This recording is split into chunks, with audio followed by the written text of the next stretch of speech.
त्यांचंही रणनीती कशी असावी, समजा निवडणूक लागलीच तर त्याचं काय प्लॅनिंग करावं हे बऱ्यापैकी सगळ्यांशी बोलून मला वाटलं नाही कोणी नाराज आहे त्यातलं. आता भुले साहेबांची मी परवाच भेट घेतली, ते आता माझ्या सोबतच आहे तिथे, तर नाराज आहेत असं कोणी मला तरी वाटलं नाही. महाविकास आघाडीकडनं अजूनही त्यांच्या बाबत काही स्पष्टता आली नाही, मागे देणार वगैरे. निवडणूक लागेल असं दिसलं तर कसे असणार आहे तुमची रणनीती? त्यांची मेजॉरिटी जरी तुमच्याकडे असली तरी तुम्हाला काय तुम्ही ठरवलं? विरोधित करण्याचंच आहे. तर आता महाविकास आघाडीने जर माघार घेतली नाही तर तसंही आम्ही निवडणुकीची तयारी केलेलीच आहे आणि मताधिक्य आमच्याकडं बऱ्यापैकी जास्त, जवळपास 95% मतं ही महायुतीची आहेत आणि मी महायुतीचा अधिकृत उमेदवार असल्यामुळं मला खात्री आहे ती 95% मतं, सगळी मतं ही मला पडतील. त्याचं तसं त्या महायुतीच्या सगळ्या नेता आदरणीय मुरली अण्णांनी पण तसंच जाहीर केलेलं आहे, माननीय नीलम गोरे मॅडमनी पण तसंच जाहीर केलेलं आहे आणि आमच्या पक्षाने तसंच जाहीर केलेलं आहे. तर मला वाटत नाही कुठेही 1% इकडे तिकडे कुठली मतं जातील.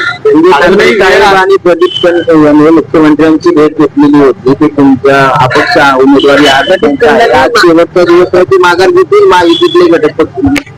मला असा विश्वास आहे की संतसाहेब हे माघार घेतील आणि त्यांनी अपक्ष अर्ज भरलेला आहे. महायुतीचे किंवा भाजपचे ते भाजपकडनं त्यांनी अर्ज भरलेला नाहीये, म्हणून असं चुकीचं आहे म्हणणं की बाबा ते मित्र पक्ष आहे.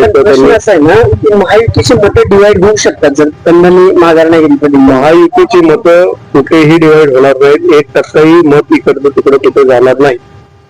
अजूनही वेळ आहे का महाविकास आघाडीला की त्यांनी अर्ज हा मागे घ्यावा आणि तशी विनंतीच आहे माझी माननीय आदरणीय पवार साहेबांना, माननीय सुप्रियाताईंना की मताधिक्य बघता त्यांनी जर माघार घेतली, जसं माझ्या वडिलांनी 2012 साली पवार साहेबांचा शब्द राखून राज्यसभेत आमच्याकडे जवळपास 50% जास्त आमदार असतानाही त्यांनी माघार घेतली, असं विनंती आज करणार आहेत ते पवार साहेबांनी.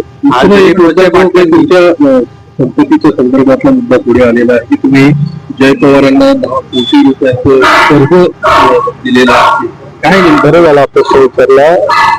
आता जे ऍफिडेव्हिट आहे त्याच्यामध्ये क्लिअरली म्हणलेलं आहे की लोन्स अँड ऍडव्हान्सेस, ते कर्ज नसून तो ऍडव्हान्स आहे, तो एक कॉलम असतो लोन्स अँड ऍडव्हान्सेस. तर माझा जो राहता घर आहे आता यशवंत गाडगे नगर 9 नंबर बंगला आहे आमचा, 10 नंबर जो बंगला आहे, 10 नंबर प्लॉट हा माननीय जय अजित पवार या नावाने तो बंगला आहे. तो प्लॉट मला स्वतःला तिथं राहण्यासाठी मी घेणार होतो आणि तसंच आमचं आदरणीय मागच्या वर्षी झालं होतं, काही ह्या निवडणुकीशी त्याचा काही संबंध नाहीये. तर मागच्या वर्षी तो व्यवहार झालेला आहे आणि त्या बंगल्यात मला लागून म्हणजे 9 नंबर आणि 10 नंबर प्लॉट आहे. तर तो आम्हाला घ्यायची इच्छा आम्ही आदरणीय दादांकडेच व्यक्त केली. तर तो जय अजित पवार यांच्या नावाने असल्यामुळे त्यांच्यासोबत तो व्यवहार करावा लागला, त्याचा तो ऍडव्हान्स आहे. कुठल्या